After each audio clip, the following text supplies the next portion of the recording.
Today is Wisconsin's spring primary, which will impact some local and nonpartisan offices here in our area.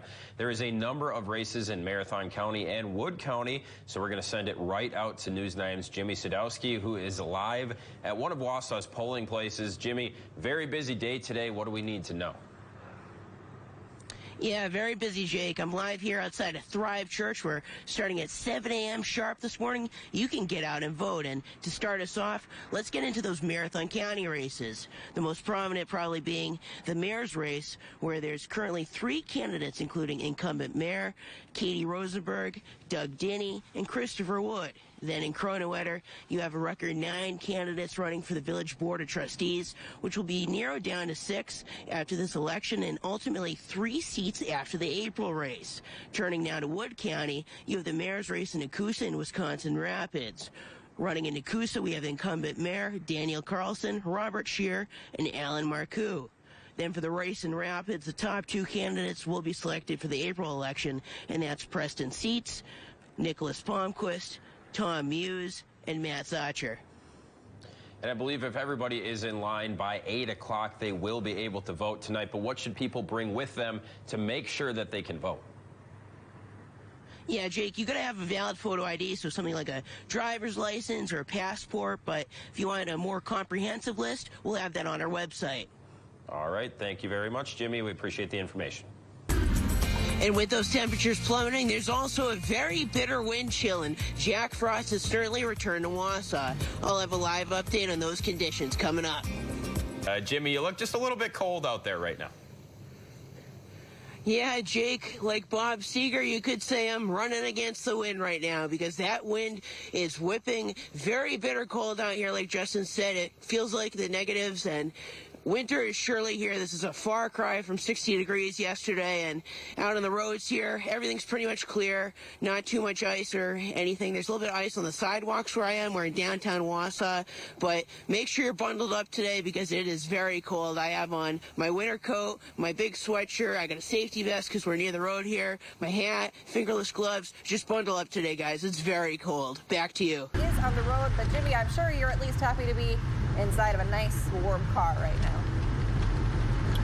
Oh, I am quite happy, Sadie, because if you step outside this morning, it is going to be a shock to the system compared to yesterday if you went to bed when it was 60 or a little bit above, because it is a far cry from that. It is bitter, bitter cold outside. The wind makes it feel like negative digits, and it is whipping outside. But as for the roads, they are clear. Pretty good conditions. We haven't seen any cars slipping or sliding of any sort. So as for that, just take your time, maybe a little bit more today, but they're pretty nice. So just make sure you bundle up. Back to you guys. Yeah, guys, typically the U.S. Alpine Masters National Championships are either held on the East or the West Coast, but this is the first one in the Midwest right here at Granite Peak, which is pretty special. People have come from all over the country to put their alpine skiing skills to the test. And here in central Wisconsin, it's been a historically mild winter, which has canceled many's favorite winter activities. But thanks to Granite Peak's ability to make snow, this wasn't. And skiers like 85-year-old Mary Beth Keister were all the more excited to compete. And the Midwest Masters coach couldn't be more excited to work with her either. It's great. This is the reason why I chose to come to Masters racing from junior coaching. When I come to these places, I get to work with other athletes that are sometimes at that experience level. Mary Beth actually said her race got delayed Wednesday because of soft, fluffy snow and ice, but skiers are making do and have been able to enjoy a big part of winter a lot of other people have missed out on locally. And when you're planning out your weekend, you might think this goes through the entire weekend, but it actually ends on Saturday, so make note of that. Live in Rib Mountain, Jimmy Sadowski, News 9 WAOW. Yeah, guys, I'm live here at Krieger's Bakery in Wausau, where they're cooking up a favorite Polish delicacy people love to have on Fat Tuesday, puchkis, and I got the co-owners right here, Hannah and Kathleen. Tell me about it. Yeah, these are fantastic. If you've never had one before, come in today. We open at 6:30. I have an apple one here, and Hannah has a cherry. And they are delicious. They're hand rolled, hand filled, and fried with the filling inside, which is hard to find. Fantastic. And what flavor is a big seller usually? I think all the berry flavors are cherry, blueberry, raspberry. My favorite's apple. My favorite's apricot, so. Really, apricot. Yeah, it's very, delicious. very fancy. Yeah, with an orange glaze. It's really good. Nice, nice. And how long can people get them today? We are open until 1 o'clock, but we will be selling them all week. Interesting. And how quickly do you usually run out?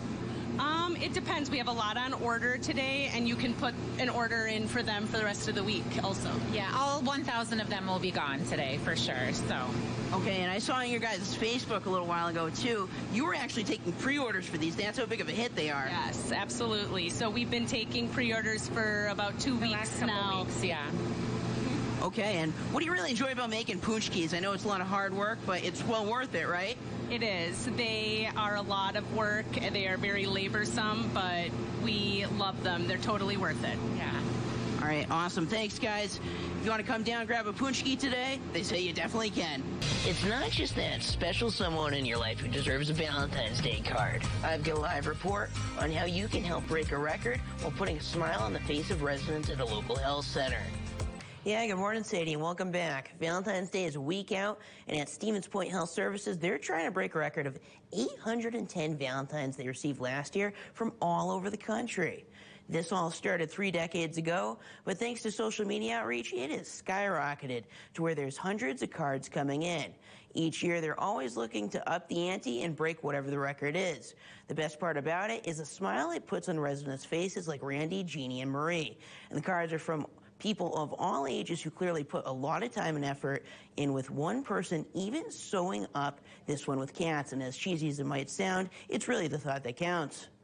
The Center of Valentines, we are counting them this year, and we're looking for 1,000 Valentines. They can be store-bought Valentines, or they can be homemade.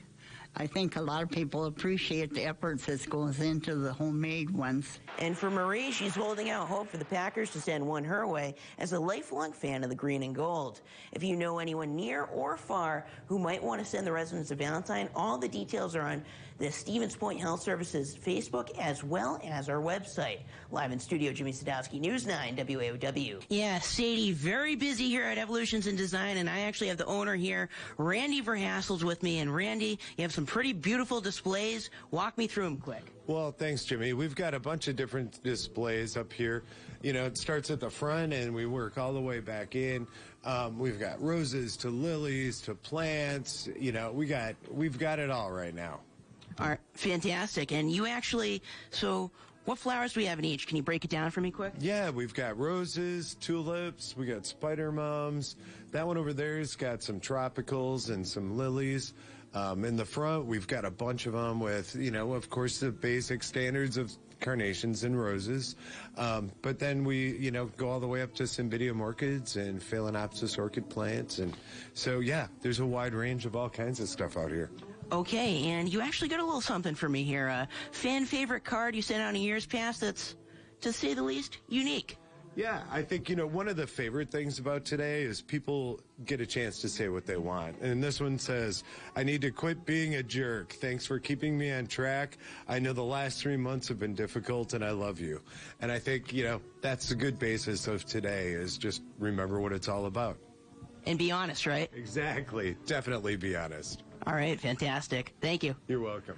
Well, thank you for sharing that note with us. Definitely a great chance to just tell someone how you feel, tell them that you love them, no matter if they're your partner or your best friend or your mom. It's always a good day to just spread some love with flowers or some other goodies that Evolutions has. So thank you, Jimmy. We will check back in just a little bit. Keep it straight from the heart. A new concert and performance venue has opened up in Medford, and you don't have to be a pro either. You can be a casual performer like me. A new concert and performance venue has opened up in Medford, and you don't have to be a pro either. You could be a casual player like me.